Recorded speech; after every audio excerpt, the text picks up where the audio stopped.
What's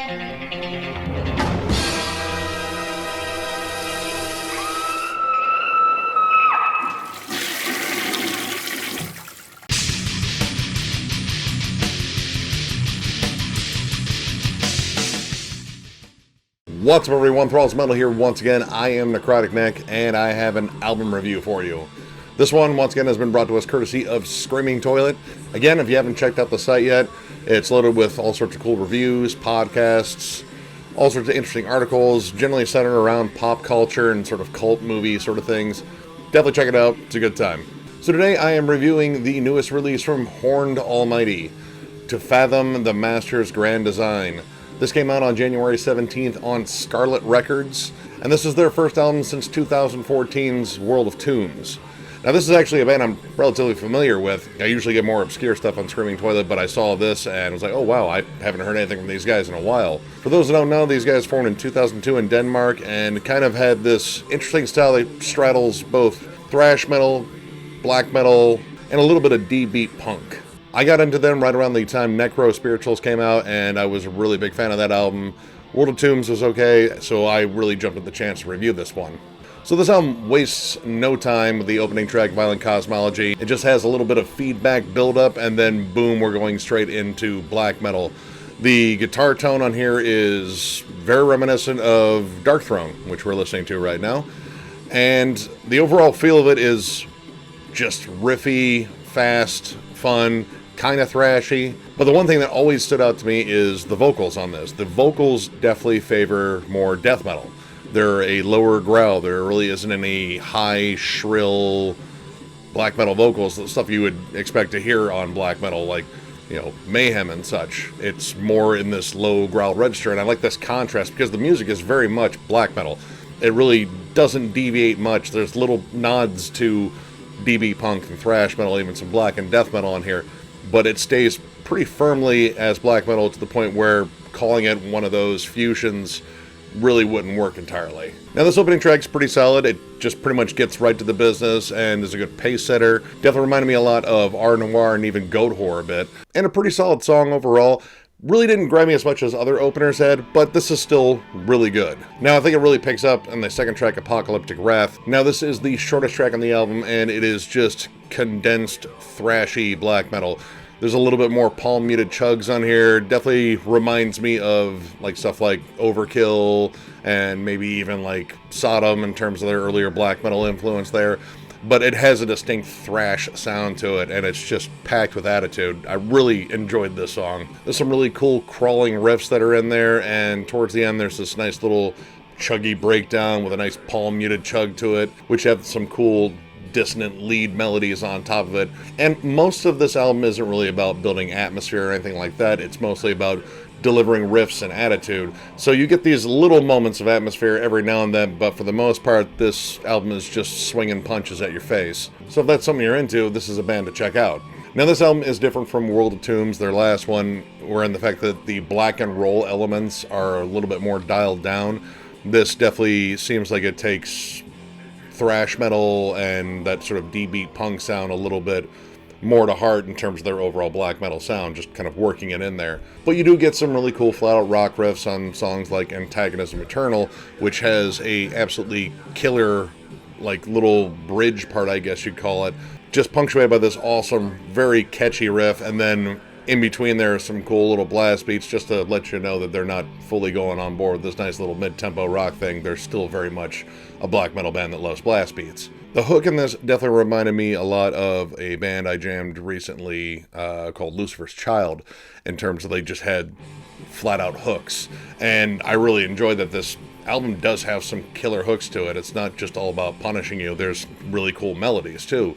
In this song there's also a nice little melodic clean guitar break that leads right into this next section, which is really catchy. There's a really cool tremolo melody that carries on at the end of this song, and it really just sort of keeps getting more grand towards the end, which is something I really like in this song, that it kept getting bigger even to that final second. As you can tell, this is one of the standouts for me. Now, the next track, Devouring Armageddon, was one that stood out for both good and bad reasons. It opens up strong as hell. Solid, groovy, more mid-tempo song right from the rip. awesome riff. This riff instantly had its hooks in me. I absolutely loved it. And this song actually had a little bit more of a blackened death metal feel to it. But again, it almost always feels like it does just because the vocals are in a lower register. So it's not enough to where I would call it blackened death metal. It's still very much black metal. It's just the vocal approach again. Now this song picks up the pace again, but then starts to close with this almost doom-laden part. Didn't quite have the hefty tone of doom metal bands or death metal bands, since this guitar tone is very kind of high gain and almost staticky in parts, especially when they're doing some really heavy strumming. It can almost sound like TV static. But this doomy section here actually kind of reminded me a lot of Hooded Menace if they changed their guitar tone a little bit. But my issue with the song is, while I like that little death doom section, it was kind of missing the intensity of that monstrous riff that it opened with, which only repeated, I believe, one other time. And I just really wanted more of it. I mean, when you hear a good hook, you want to hear more of it. And it doesn't close as intense as it opened. In fact, it kind of just fades out into this little piano bit, which is all right, but at the same time, you want it to close as strongly as it opened. At least I do.